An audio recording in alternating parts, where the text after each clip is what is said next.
মনে করুন আপনি পাড়ার মুদির দোকানে চা পাতা কিনতে গেছেন। মাসের শেষ, আপনার হাতে বেশি টাকা নেই। ভেবেছিলেন ছোট্ট একটা 100 গ্রামের প্যাকেট কিনবেন, কিন্তু সেখানে গিয়ে জানতে পারলেন 500 গ্রামের দুটো প্যাকেট কিনলে 250 গ্রামের একটা ফ্রি পাবেন। প্রয়োজন না থাকার পরও আপনি বাড়তি 250 গ্রামের জন্য 100 গ্রামের বদলে 1 কেজি চা কিনলেন। এর ফল কি হলো? আপনার পকেটে টান পড়ল এবং দেখলেন চায়ের মেয়াদ আছে মাত্র 1 মাস। এই সময়ের মধ্যে এত চা খেয়ে শেষ করতে পারবেন না, যার ফলে চাগুলো হয় নষ্ট হবে অথবা কাউকে দিয়ে দিতে হবে।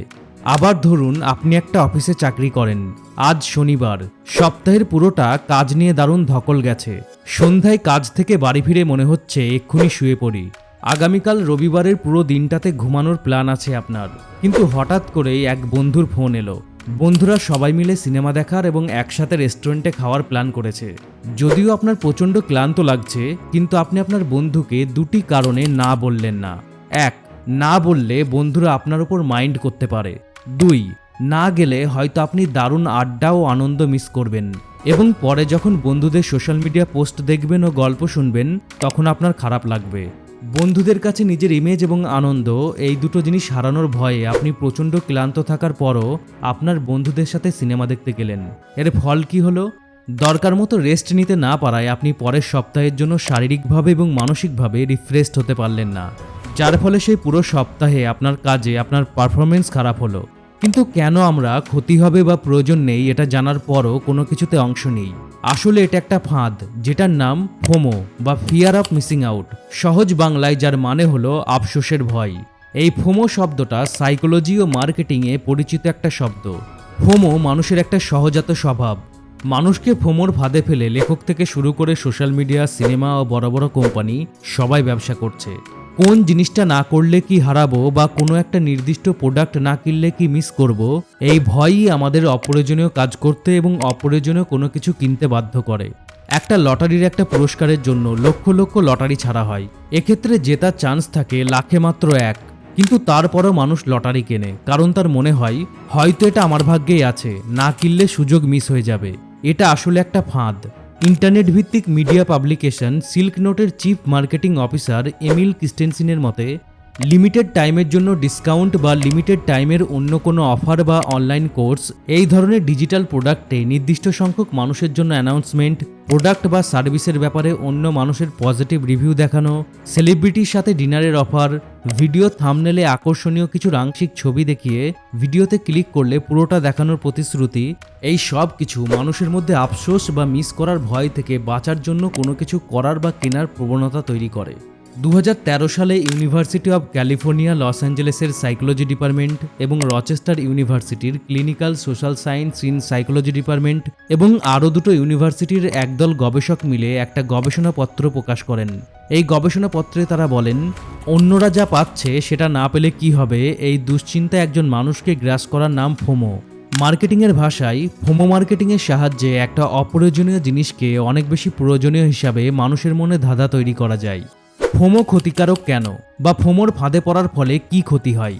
বিশেষ করে বাচ্চাদের এটা দারুণভাবে প্রভাবিত করে।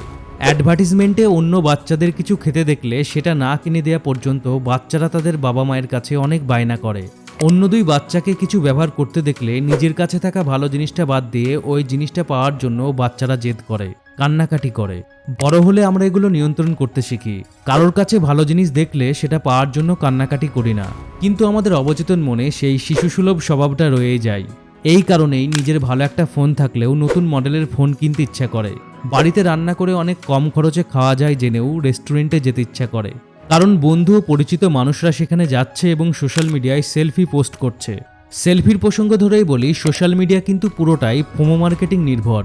সোশ্যাল মিডিয়ায় আমরা যত স্ক্রোল করি ততই নতুন নতুন কন্টেন্ট আমাদের সামনে আসে, ফটো, স্ট্যাটাস, ভিডিও, আরও অনেক কিছু।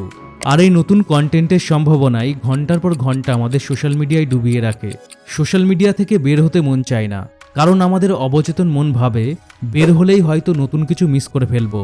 আবার আমরা যখন দেখি আমাদের বন্ধুর ঘুরতে যাওয়ার ছবিতে শত শত লাইক ও কমেন্ট পড়ছে, তখন আমাদের মধ্যেও লাইক ও কমেন্ট পাওয়ার ইচ্ছা তৈরি হয়।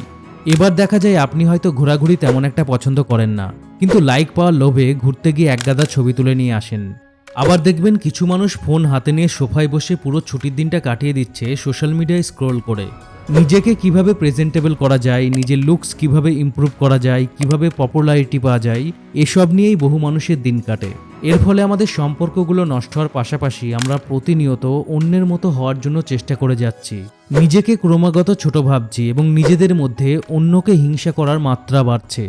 জানলে অবাক হবেন, আমেরিকায় হওয়া ঋণ বিষয়ক একটা গবেষণায় দেখা গেছিল 18 থেকে 34 বছর বয়সী আমেরিকানদের মধ্যে 40% মানুষ সোশ্যাল মিডিয়ায় ভালো লাইফস্টাইল দেখাতে গিয়ে ঋণগ্রস্ত হয়ে পড়েছিলেন।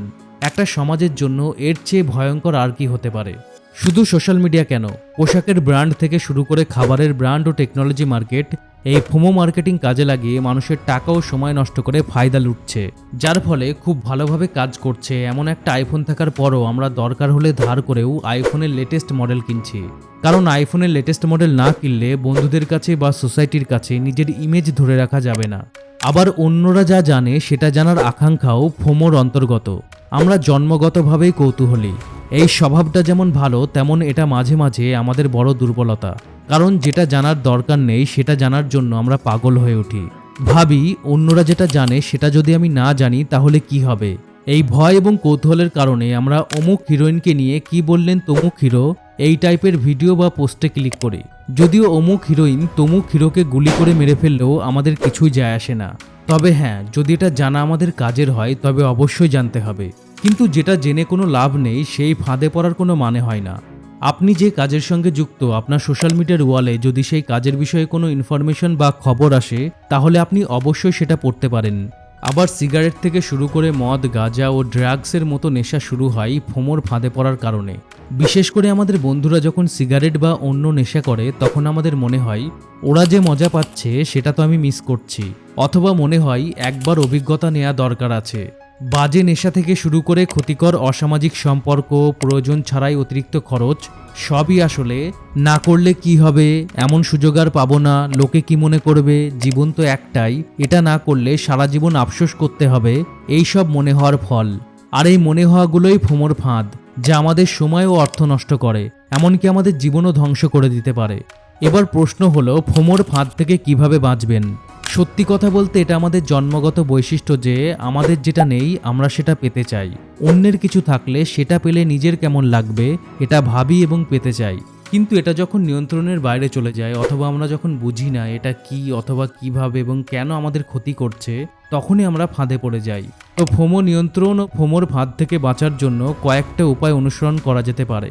প্রথম উপায়টা হলো, একজনের পক্ষে সবকিছু করা এবং পাওয়া সম্ভব নয় এবং উচিত নয়, এই সত্যটা মানতে হবে। আমরা যতদিনই বাঁচি না কেন আমাদের পক্ষে পৃথিবীর সব খাবার খাওয়া, সব কিছু দেখা, সব প্রোডাক্ট ব্যবহার করা সম্ভব নয়। সব কিছুর কথা বাদ দিন, পৃথিবীতে যত ধরনের খাবার আছে সব কি এক জীবনে চোখে দেখা সম্ভব? আপনি যখন এই সত্যটা উপলব্ধি করবেন যে একজন মানুষ তার জীবনে পৃথিবীর বেশিরভাগ খাবার, অভিজ্ঞতা, পোশাক, জ্ঞান সবকিছুর স্বাদ পায় না এবং সেটা 1000 বছর বাঁচলেও সম্ভব নয়, তখন দেখবেন ব্যাপারটা অনেক সহজ লাগছে। যদি একটা কার্যকর দামি ফোন থাকা সত্ত্বেও নতুন মডেলের ফোন কিনতে ইচ্ছা করে, তবে ভাবুন আপনি মারা যাওয়ার পরেও তো আরও শত শত ডিভাইস বের হবে, সেগুলো কি আপনি ব্যবহার করতে পারবেন? অথবা যে ফোনটা আপনি কিনতে চাইছেন সেটা দিয়ে কি এমন কোনো বিশেষ কাজ হয় যেটা না করতে পারলে আপনার দারুণ ক্ষতি হয়ে যাবে? ভালো করে লক্ষ্য করে দেখবেন, বর্তমান সময়ে মোবাইল ফোন বা স্মার্ট ওয়াচ বা যে কোনো ধরনের টেকনিক্যাল গ্যাজেটে এমন অনেক ফিচার্স থাকে যার বেশিরভাগই আমরা ইউজ করি না। আমরা পৃথিবীতে আসার আগে এমন অনেক কিছু ছিল যা এখন আর পাওয়া যায় না। আমরা পৃথিবী থেকে চলে যাওয়ার পরও এমন অনেক মজার জিনিস আসবে যার কথা আমরা ভাবতেও পারি না। তাই এসব নিয়ে আফসোস করে যেমন লাভ নেই, তেমনই যা দরকার নেই সেটা না থাকলেও আফসোস করার কোনো মানে হয় না। নেক্সট, দ্বিতীয় উপায়টা হলো ইচ্ছা ও প্রয়োজনের মধ্যে পার্থক্য বুঝতে হবে। ঝাঁ চকচকে চোখ ধাঁধানো অ্যাডভার্টিজমেন্ট বা লিমিটেড টাইম অফার দেখে আমরা অনেক সময়ই অপ্রয়োজনীয় জিনিস কেনার জন্য ঝাঁপিয়ে পড়ি। বেশিরভাগ সময়ে আমরা ভেবে দেখি না সেটা আসলেই আমাদের দরকার আছে কিনা। অন্যরা কিনছে অথবা বিশেষ অফার চলছে এই কারণে শুধু শুধু টাকা নষ্ট করি। সোশ্যাল মিডিয়াতে বন্ধু, আত্মীয় স্বজন বা সহকর্মীর সাথে দরকারি কথা শেষ করে সময় নষ্ট করতে লেগে যাই। আবার যেসব জিনিস দেখলে বা পড়লে আমাদের বিন্দুমাত্র লাভ হবে না সেগুলোই গিলতে থাকি। তো এইগুলো থেকে বাঁচতে হলে প্রথমেই আপনি আসলেই কি চান এবং কোন জিনিসটা আপনার আসলেই দরকার সেই বিষয়ে স্পষ্ট ধারণা থাকতে হবে। আপনি আপনার জীবন থেকে কি চান, আজকের দিনে কি চান, কি কাজ করতে হবে, কোন কোন জিনিসটা আসলে কেনা প্রয়োজন, কোন জিনিসটা জানা প্রয়োজন, সেই ব্যাপারে স্পষ্ট একটা রোডম্যাপ থাকতে হবে। এবং এর বাইরে যাই সামনে আসুক, যত লোভনীয় অফার আসুক না কেন, সেগুলোকে না বলতে হবে। আপনার যদি আগামীকাল সকালে কোনো জরুরি মিটিং থাকে বা দরকারি কাজে কোথাও যাওয়ার থাকে, তবে আজ রাতে বন্ধুরা যতই ফ্রিতে সিনেমা দেখার বা ঘুরতে যাওয়ার অফার দিক, তাদের না করে দিন। কারণ সকালের জরুরি কাজটার জন্য রাতে ভালো মতো রেস্ট নেওয়া বা কাজটার জন্য কিছু জরুরি জিনিস দেখে নেওয়া আপনার জন্য অনেক বেশি জরুরি। আবার যদি বাজার করতে গিয়ে দেখেন কোনো কিছুতে লিমিটেড টাইমের জন্য ডিসকাউন্ট চলছে, তবে সেটা কেনার আগে ভাবুন সেটা আপনার প্রয়োজন কিনা। যদি প্রয়োজনীয় কিছু না হয়, তবে যত কম দামে আর যত লিমিটেড টাইম বা স্পেশাল অফারের কথাই বলা হোক না কেন, কেনার কোনো দরকার নেই। নিজের জীবনের একটা নির্দিষ্ট লক্ষ্য ঠিক করে সেই লক্ষ্য পূরণের জন্যই কাজ করুন। অন্য কাজে বেশি লাভের হাতছানি থাকলেও লোভের ফাঁদে পা দেবেন না, কারণ লোভের ফাঁদ ফোমোর ফাঁদেরই অন্য একটি রূপ।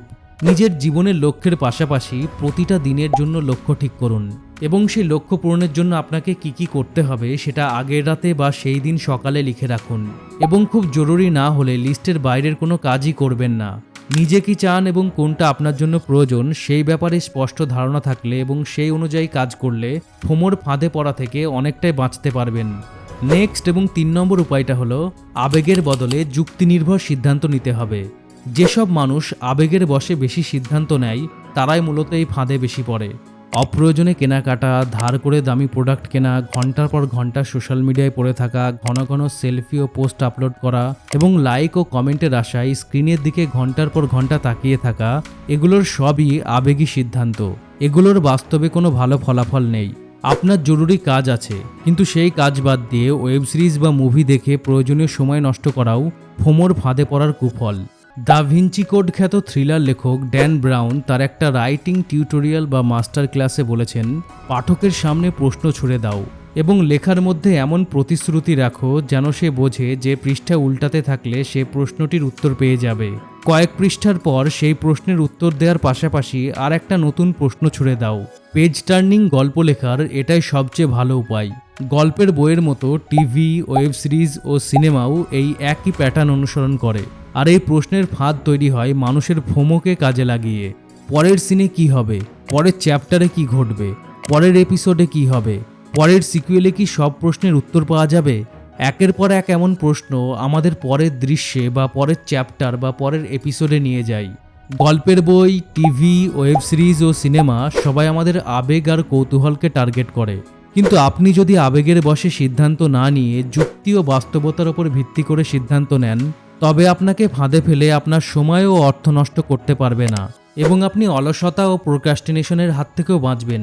যুক্তিভিত্তিক চিন্তার মানে যে কোনো কাজ করার আগে তার ফলাফল বাস্তবতার দৃষ্টিতে বোঝার চেষ্টা করা। যেমন ধরুন, কোনো ওয়েব সিরিজের আর একটা এপিসোড দেখার আগে বা কোনো মুভি দেখার আগে আপনাকে ভাবতে হবে আগামীকাল আপনার মিটিং বা পরীক্ষা বা জরুরি কাজের প্রস্তুতির ক্ষেত্রে এটা কতটা ক্ষতি করবে।